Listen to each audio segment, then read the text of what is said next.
So Khair, what does coffee have to do with this? I want to ask, I'm pretty sure most of us have had a coffee before. Sometimes we can't actually survive without coffee.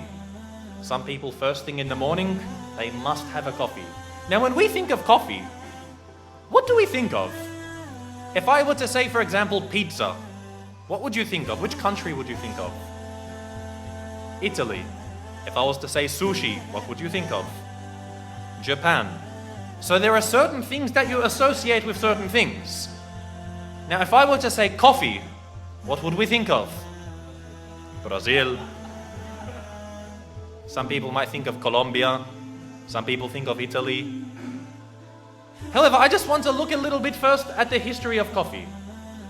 Khair, and you're going to understand that there is something Islamic about this in the end. Coffee itself, the word actually comes from Arabic. In Arabic, the words call this drink qahwa. Qahwa is the drink that comes out from the bun, from the coffee bean. So they call this thing qahwa. Now qahwa, it comes from the verb qahiya, which means to lose one's appetite. Because the Arabs knew that when you drink a lot of coffee, khalas, you don't want to eat any more after this. So they would usually have it after their meals. Now the word qahwa, it spread from Yemen to the rest of Arabia until it went to the Ottoman Empire. Because the Arabs were the first ones to drink coffee. And the Ottomans really revolutionized coffee. I mean, Arabs like coffee. Ottomans and the Turks loved coffee. You'd find that they couldn't survive without coffee.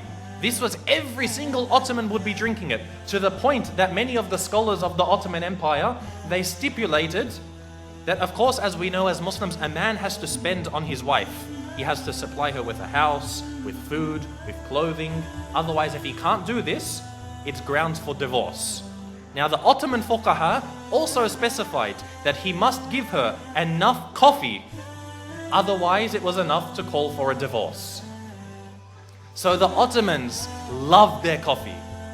However, the Ottomans, as most of us know, as the Turks today, they can't pronounce the letter waw.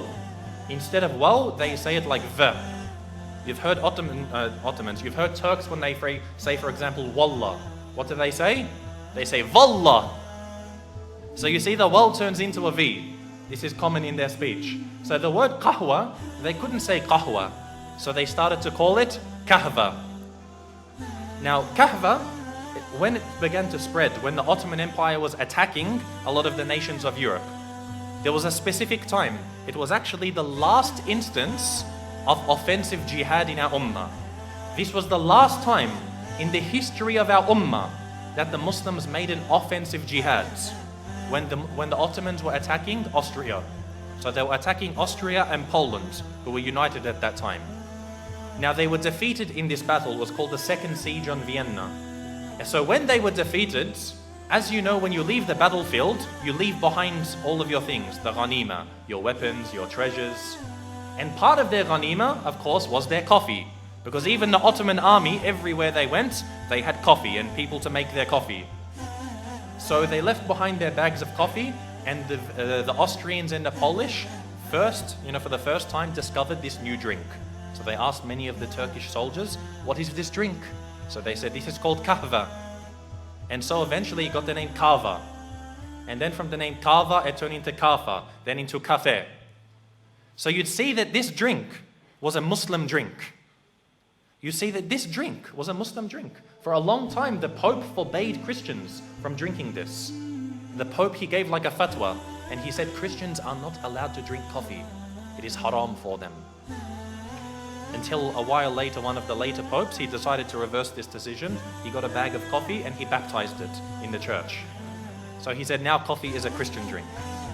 Now this story, the reason why I mentioned this is, as I said, when we start to introduce history, I like to suggest that we know nothing. Every day we drink coffee. Most of us won't even know about this Islamic history, when there was a point that just drinking coffee could get you thrown out of the Catholic Church. You'd be accused of being a Muslim. Nowadays, everyone drinks coffee, but very, very few people know